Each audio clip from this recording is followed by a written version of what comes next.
Good afternoon, and thank you again for joining us for today's webinar, Many Pathways, Conducting a Comprehensive Gaps Analysis and Systems Map.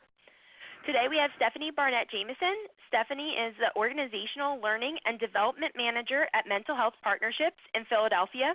Stephanie was the Director of the Housing Outreach, Support, and Transition Team, a SAMHSA-funded homeless outreach program in Bucks and Delaware County. Stephanie has lived experience as a person with a mental health condition and over 20 years experience in working in community-based behavioral health and homeless services. She received her MSW from Marywood University. Carla Sofronski is the Advocacy Manager at the Mental Health Partnerships in Philadelphia and was Manager of the Bucks County Housing Outreach, Support, and Transition Team. She uses her lived experience with mental health and substance use to engage people at all stages of recovery. Carla is a certified peer specialist and a certified recovery specialist and is a passionate advocate for individuals experiencing homelessness. Jennifer Wolff is the policy specialist for Mental Health Partnerships. In this role, she works to educate state and federal legislators on the needs of the mental health system and making the system more responsive to those needs. Originally from Chicago, Jennifer received a bachelor's in social work from Indiana University, Bloomington, and a master's in social work from the University of Pennsylvania. Thank you, Stephanie, Carla, and Jennifer for joining us today, and I'll turn the presentation over to you. Thank you. Hopefully folks can hear us. I apologize. There is, of course, a jackhammer in the background that just started, but hopefully it'll stop soon. Thanks everyone for joining us. We're going to talk to you about a project that we undertook about 2 years ago, which was a comprehensive system map and gaps analysis that we did for 2 counties, Bucks County and Delaware County. So what we hope to be able to get through today is give you a little bit of history on the project, talk about the project design, as well as how did we collect data, how did we analyze that data, and then how did we disseminate our findings, and then talk about next steps. So as we mentioned in our introductions, Mental Health Partnerships, formerly known as the Mental Health Association of Southeastern Pennsylvania, was awarded a CABI grant, and that was specifically for Philadelphia County. And then in 2015, Mental Health Partnerships was asked to expand that grant because of the success of the Philadelphia program. And so what happened was they decided to expand it to Bucks County and Delaware County, which are suburban counties to Philadelphia. So at that point in time, we designed a peer-centric outreach and support team, later known as HOST, to work with folks who are experiencing homelessness, unsheltered homelessness in those 2 counties. So I'm going to let Carla talk just a little bit more about what HOST was about. Hi everyone, and excuse the jackhammer and now sirens that are taking place in the background. I was the manager of the Homeless Outreach Supported Transition Team, and so what that looked like was about 5 to 6 certified peer specialists who have lived experience with mental health, substance use, or a person that at one time experienced homelessness. And we were an assertive outreach team where we walked the streets, we walked the woods, and engaged individuals that were looking to be connected to support. We helped them navigate through the systems and hopefully help them to secure housing. So the project was grant funded, so it was time limited. Initially it was only funded for a year. We were able to extend that funding for about 18 months, a little bit longer. But pretty early in the project we realized that the experience of providing this service outside of Philadelphia was very different and was very unique. And we really experienced multiple barriers across systems. And as we were wrapping up the grant, And after having conversations not only with folks at the state level, but also folks at the federal level, and as well as the program evaluators, we really wanted to have a better understanding of why this experience was so different from Philadelphia. And so the idea of doing a system mapping and a gaps analysis kind of came up as a way of really analyzing the experience and trying to identify really how to help the system improve and to be more effective. So that's a little bit of background about how we did this and why we did this. One of the things right off the bat that we realized was that in order to change the system, we had to first understand the system. We were coming into both of these counties as relative outsiders to the system.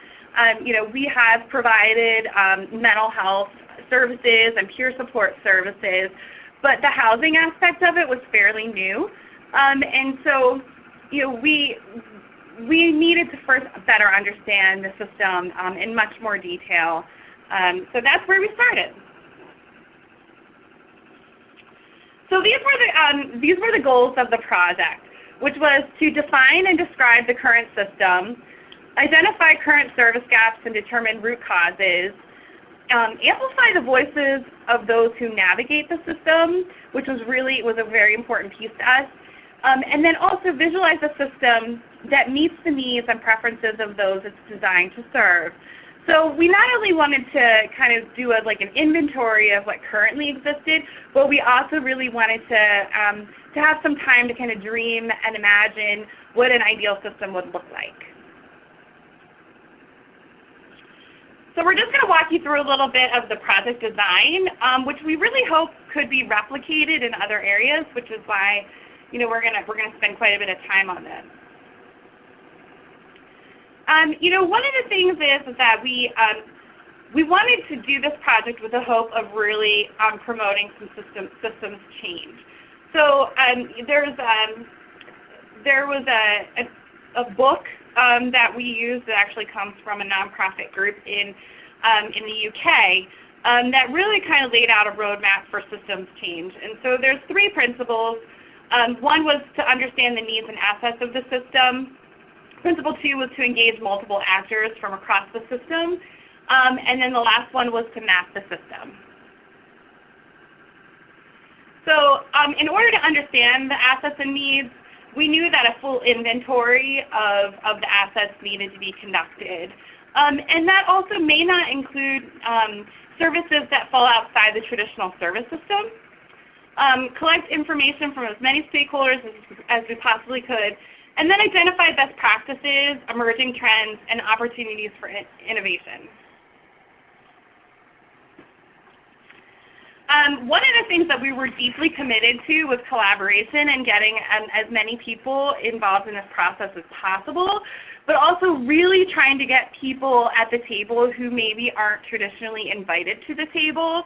So, really reaching out to some faith-based communities, to reaching out to, even, for example, there were some store owners in the local area, folks who, are routinely engaging with people experiencing homelessness and who aren't necessarily traditionally talked to when trying to understand the system. And then also we really wanted to elevate and amplify the voices of those who navigate the system. And we really feel like this is an untapped resource in most of our systems. Sometimes you see satisfaction surveys, but it rarely goes any deeper than that, and we really wanted to talk to them to find out what their experiences were like. And so the last part is mapping the system, and the hope for that is to accurately describe the current system as it was, it's a snapshot of the system at that time. And we wanted to share stories of those who do navigate the system. We know that data rarely motivates people to do anything differently, but personal stories, personal narratives sometimes tug at heartstrings. And then also we wanted to visualize the transformed system. So what would an ideal system look like? So again, this just outlines the project. So we needed to collect data. So, as many of you know, there's a ton of existing data out there. But we also wanted to do surveys of a variety of stakeholders. We wanted to do interviews and focus groups. In order to build the map, we took personal stories of those who've actually navigated the system. We also looked at best practices. We did a whole inventory of strengths of each system, and then identified recommendations based on where there were gaps between what folks are saying is an ideal system versus what we currently have. Dissemination was a big important priority for us, which was share this information with people. So we did a couple things. We'll talk about that later in the presentation. But then also dialogue was really important to us. We didn't want this to just be a report that gets put on a shelf. We wanted to use it as an opportunity to engage people, to educate people, and also to use it as an advocacy tool. So our goals were, at the end of the project, that we would have identified the needs and assets of each system, identified change allies and people who were resistant to that change for whatever reason. We also wanted to identify points of leverage. So if we were going to use this as an advocacy tool, where are those points of intervention? And then also we wanted to identify best practices and educate people on best practices. We wanted to amplify the stories of people experiencing homelessness in these two counties. And then we also wanted to establish a framework for action, as well as creating a learning community of like-minded people who wanted to continue this work. So one of the first things we did was create an advisory group. And we did this knowing that our project was time limited and that we really wanted to use all of the hands-on knowledge of this group that we could, so that we could tap into the collective talents, knowledge, and creativity, and really make this project and this report the best that it could be, knowing all the information we had. So to do that, we took people from mental health partnerships from our organization across all of our division directors, program managers from the respective counties of Bucks and Montgomery, as well as training and advocacy personnel. This really allowed us to continue the work after the project ended, and really helped us identify and mitigate any of the ethical issues or concerns that we had about gathering the information, while still getting all of the relevant information that was needed. It also helped us with shared accountability and making sure that we could really help each other and lift each other up during this work, so that we had all the information necessary. The purpose of the advisory group really was to determine the data collection methods, engage stakeholders, especially knowing what stakeholders we should be engaging and how to engage them. Like I said, we have service locations in Bucks and Montgomery County, and using the folks who are working at those service locations to be a part of the advisory group really helped us get a better understanding of what's going on in that county and who we should be talking to and who we should not be talking to. The advisory group is also really helpful in disseminating and sharing both the system map and the personal stories, as they know, again, who we should be talking to, because they really know the hands-on work on the ground. And it helped us to continue the work with next steps and keeping those connections going once they were formed. In order to do all of this, what we had the advisory group do was to inform the group members, the rest of the group members, to support each other and collaborate with each other in the work that we were individually doing to create this project, and to help us learn about each of our different issue areas and how we could all come together to make this project really informative and helpful. Oh, okay. So I went by that. So we're going to talk briefly about some of the methods we did use to collect data. So one of the first, and probably one of the larger tasks, was really collecting and going through all of the data that is already out there. We looked at census data. We got information from a variety of state agencies, as well as federal agencies. We looked at all of the county plans that we could get our hands on. And then also looking at the COC applications from the last several years, because they offer up a pretty good picture of what's happening from the perspective of the system at that time. We also did a pretty comprehensive literature review. Yeah, so we conducted a literature review of post and current policies regarding homelessness and affordable housing to get a better sense of what best practices are and where the counties that we surveyed were lacking in implementing those practices.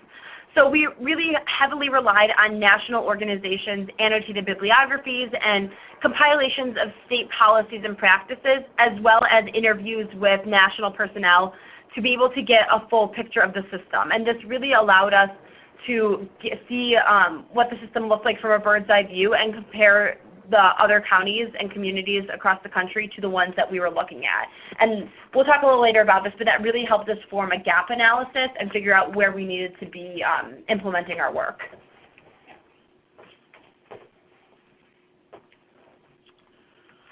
We also did an anonymous web-based stakeholder survey, and honestly, we sent it out to everyone we possibly could. And so that was a pretty wide list of folks. We definitely tried to hit all of the systems that intersect with people experiencing homelessness. I know, for example, that we sent it to school district personnel, we sent it to hospitals, we sent it to I think all the municipal police.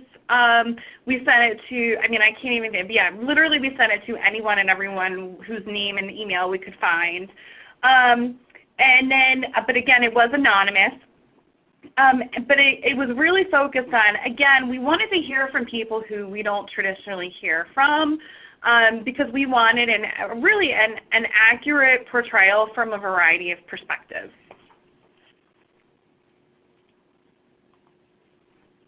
So the survey questions that we had sent out was 12 questions in total. And so, like Stephanie said, we were really trying to tap into people in places that we really haven't heard from.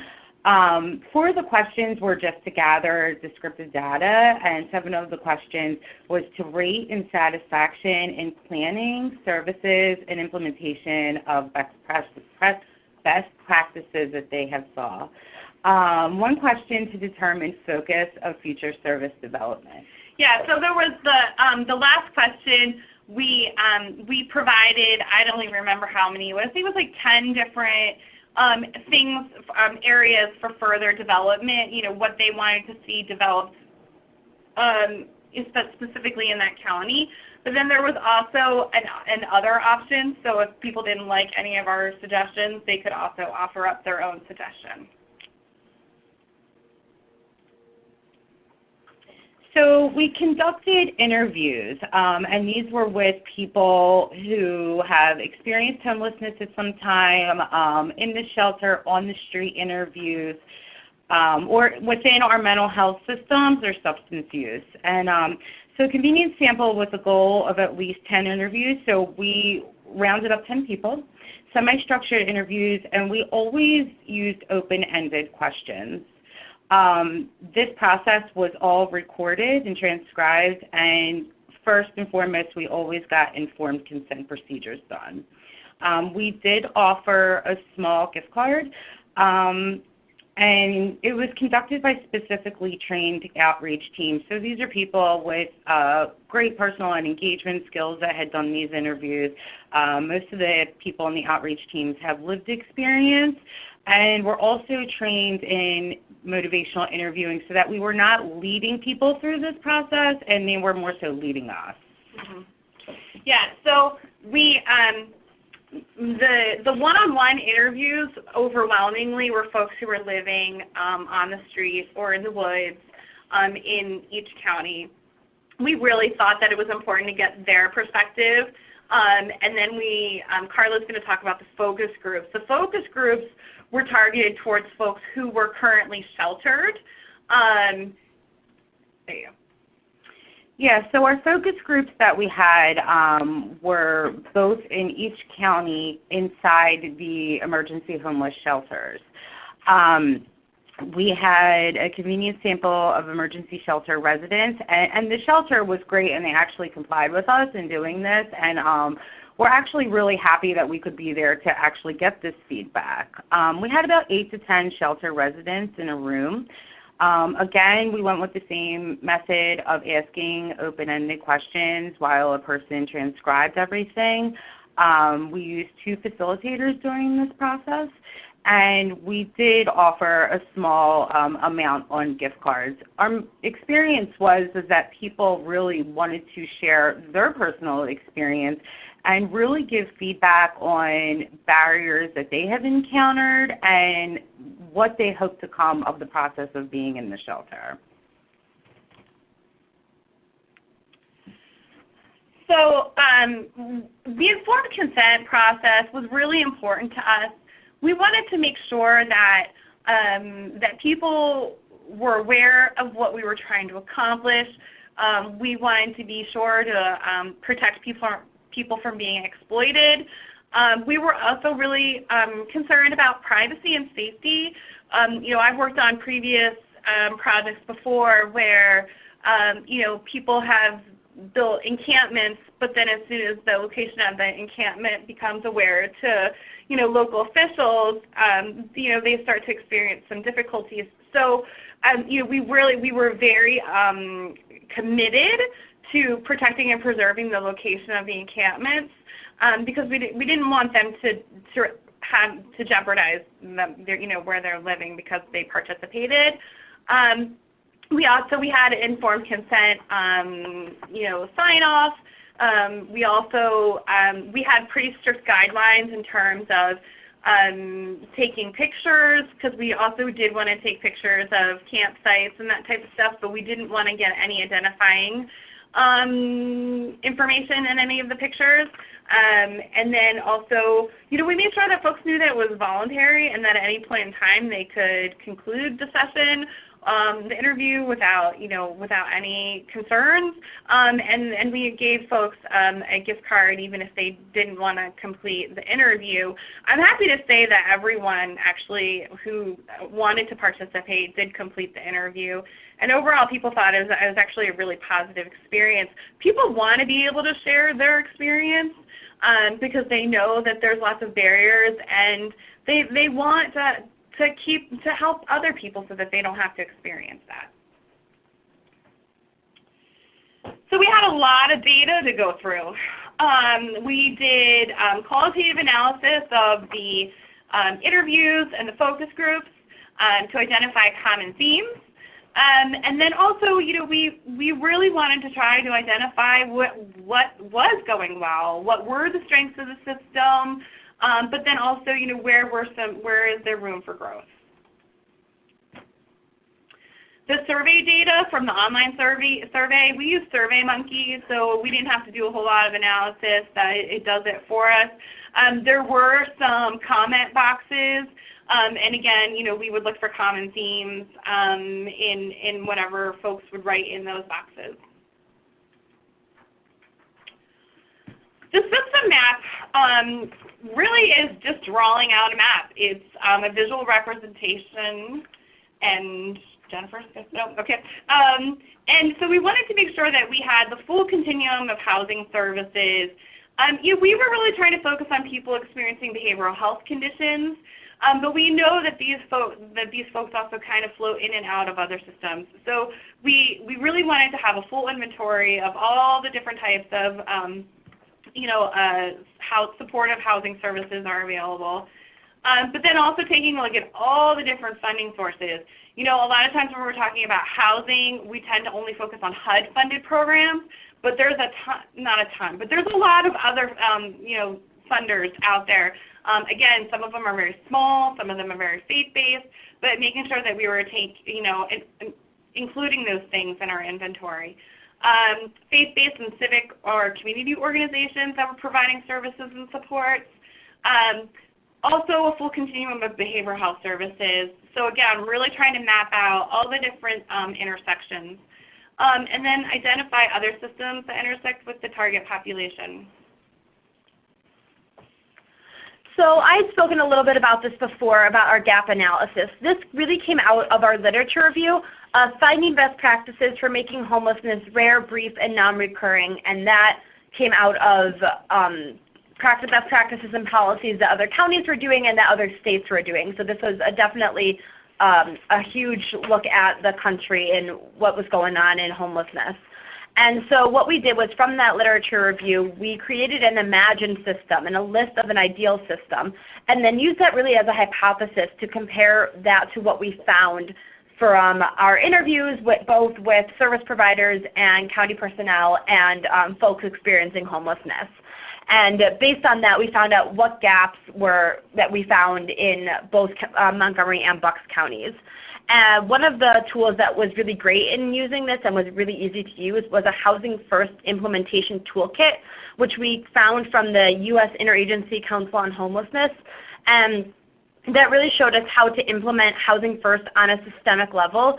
And there's actually a table in the report that compares each county line by line with the toolkit, seeing what was missing in the counties based on what was on the toolkit. And so this really gave us a better look at, on a systemic level, what's going on and how we can how we can fill these gaps so that we can all have a better system.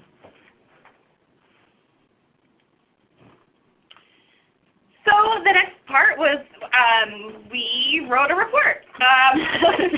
The final report was constructed by a few key members of the advisory group. Most of the writing actually was done by myself, Jennifer, Carla, and Sterling Johnson, who was another advocate. The report, we really tried to be transparent in outlining the process that we used, the design, the methodology, as well as a summary of findings from all the interviews, the focus groups, the stakeholder survey.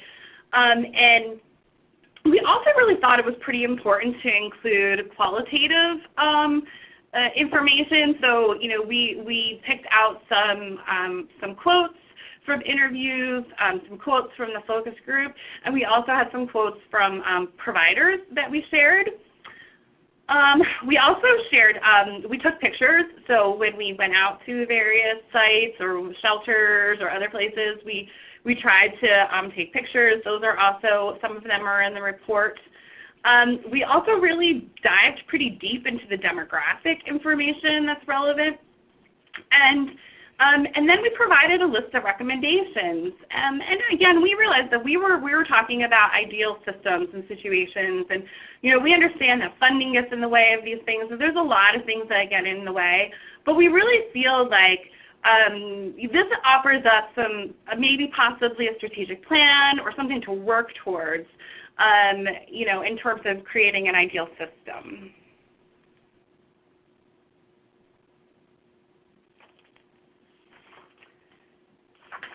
So once the report was completed, we did send it to the county administration with an invite to sit down and talk about our findings and recommendations.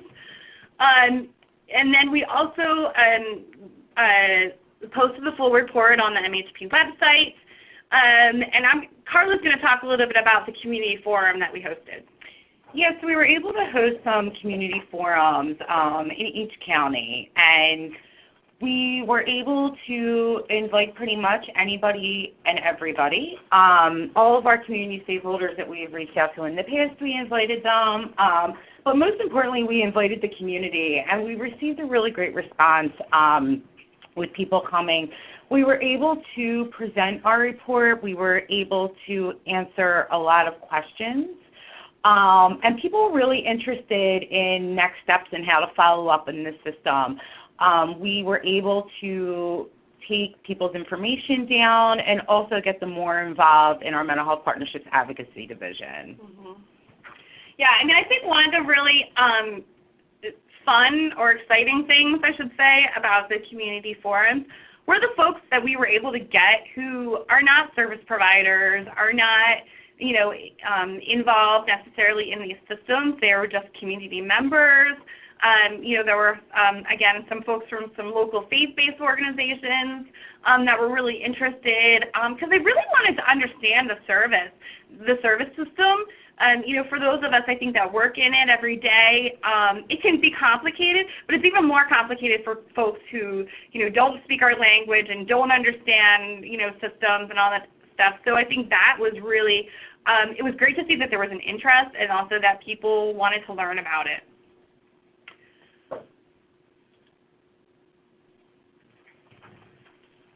So this was a project that all in all took us about 9 months from beginning to end to complete. It was very time limited, and as well as, we had limited funding and resources to be able to do this. But we wanted to spend a little bit of time just to talk about what we've learned as a result of this process and some limitations of the project. So, Sure, I can talk about this.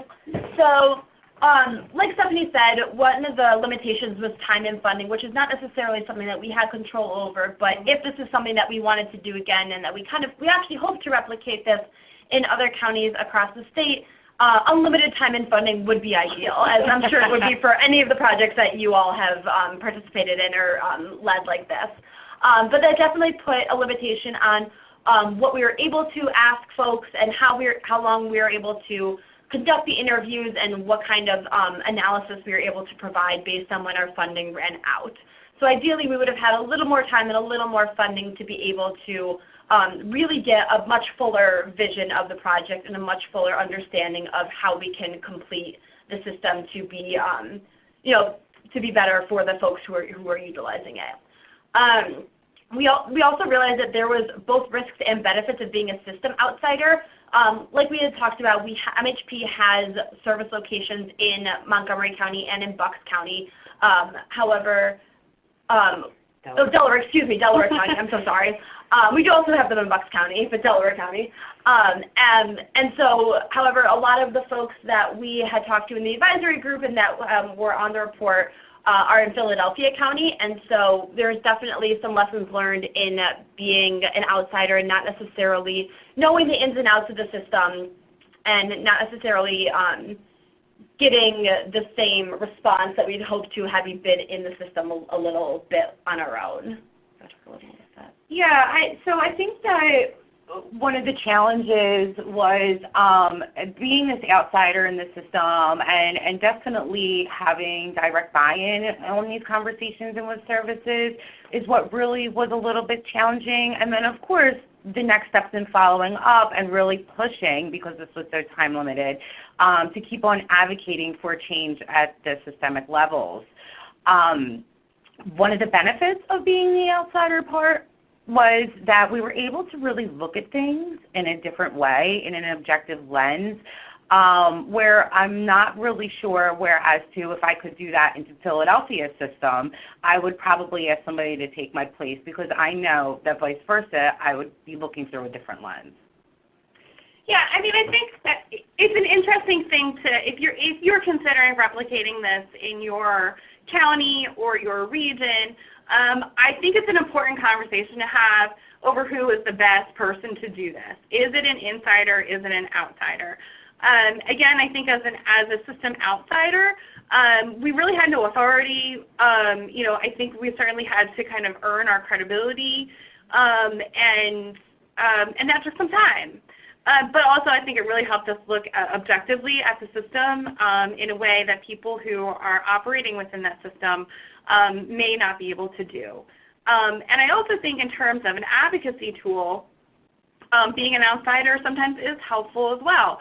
We know that service providers oftentimes do not feel comfortable pushing it against systems that they're part of because it jeopardizes funding and all that other kind of stuff. So, I think there's clear pros and cons and that should be explored and discussed.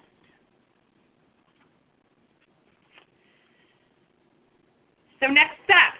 I think one of the real limitations of this project is our funding really ran out when our report was completed.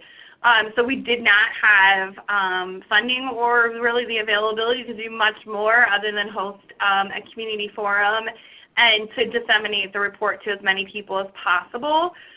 We do know, for example, that our report has kind of hit academia, which we're kind of excited about. We know that there's some folks, for example, at Penn State that have been really interested in it. There's been some folks at University of Pennsylvania also that have taken a look at it, and Temple. So we're pretty excited about that. But I think some other next steps are to continue to try to get it out there. But I do know that one concern is that it's a snapshot. It's a single point in time, and so it will slowly, I think, lose some relevance the further out from the actual point in time. So that's a little bit of a concern. We also really would like to replicate this. We think it's a pretty strong model. We think it's pretty effective, and we would love to replicate this in other places.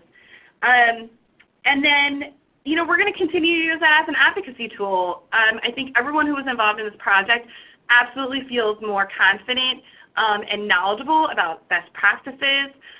We really had an opportunity to take a look at other service systems across the country.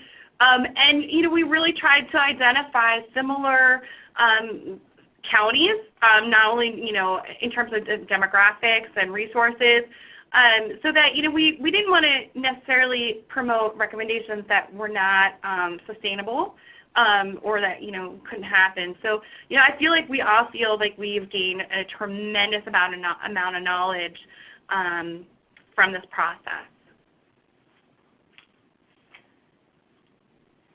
And then our last slide is this.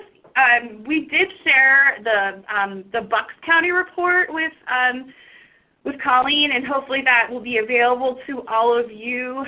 There is also a Delaware County report that is available on our website. Our website is www.mentalhealthpartnerships.org. We are also associated with the Institute for Recovery and Community Integration, and that website is mhrecovery.org.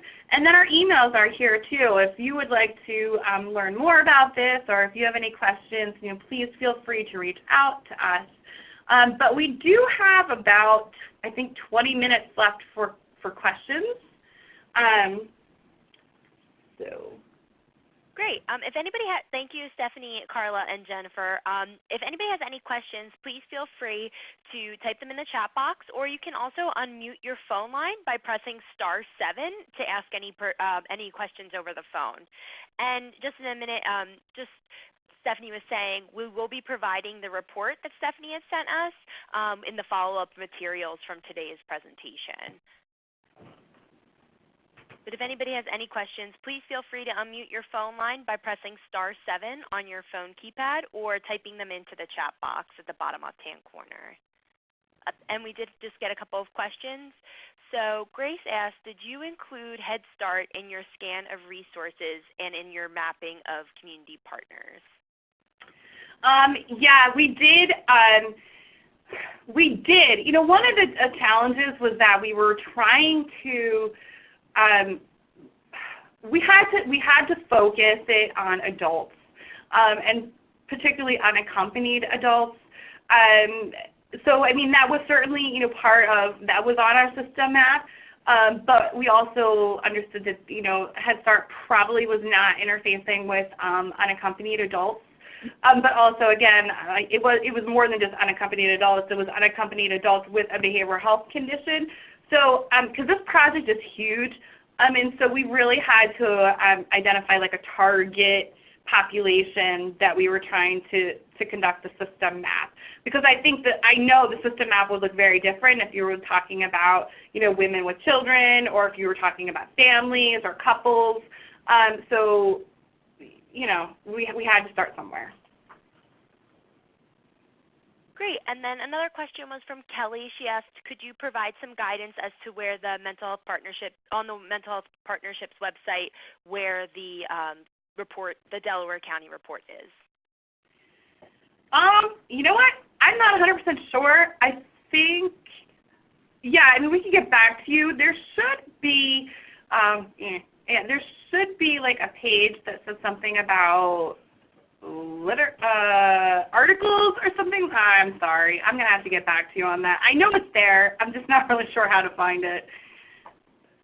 Yeah, okay. We can post the link. We can send the link. Yeah, that'd be great, and then I can send that out with the follow-up information. And Timothy asked which counties were included in the study, Bucks, Montgomery, and Delaware? No, actually, it was just Bucks and Delaware, and the reason why it was just those two counties was because that's where we operated our outreach program, and that's just kind of the way it worked out. We would love to do it for Montgomery County. Great. And Elisa asked that you mentioned a UK publication that you used as a reference for developing this process. Would you be able to share this title?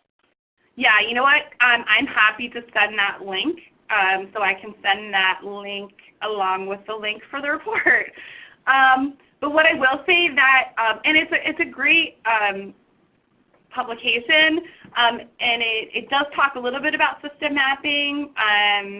You know, yeah, it's a great resource. I'm happy to share that.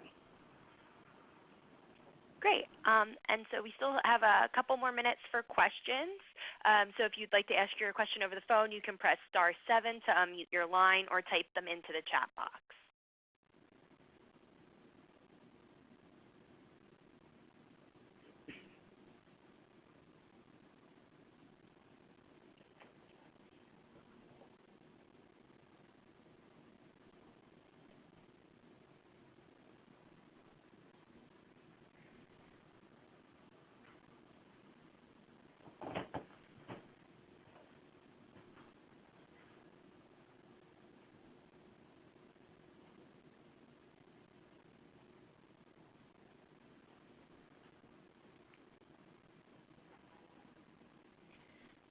And then we do have a couple more minutes for any questions, so if anybody has any questions, please feel free, *7 to unmute your phone line or type them into the chat box.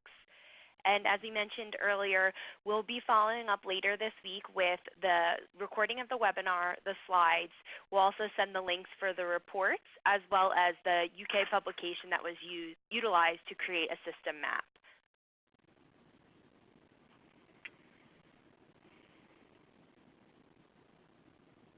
And since there's no more questions, I want to thank Stephanie, Carla, and Jennifer again for presenting today. And I want to thank everybody for joining the call today and asking great questions.